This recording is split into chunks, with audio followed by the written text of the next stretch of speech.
Друзья, к нам часто поступает обращение по поводу увеличения расхода топлива. Я сегодня хочу поделиться с вами о 4 причинах этой проблемы. Первое. Система впуска. Загрязненный воздушный фильтр и дроссельная заслонка приводят к некорректной работе системы смесеобразования, и тем самым расход растет.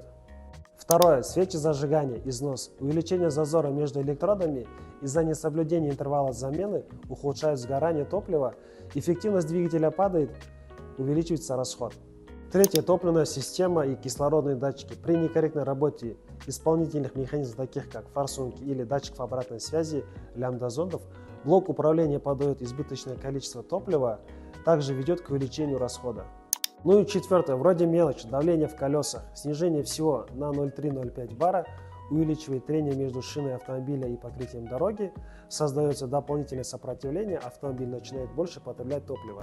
Для вышеперечисленных неисправностей не только, главное вовремя провести диагностику.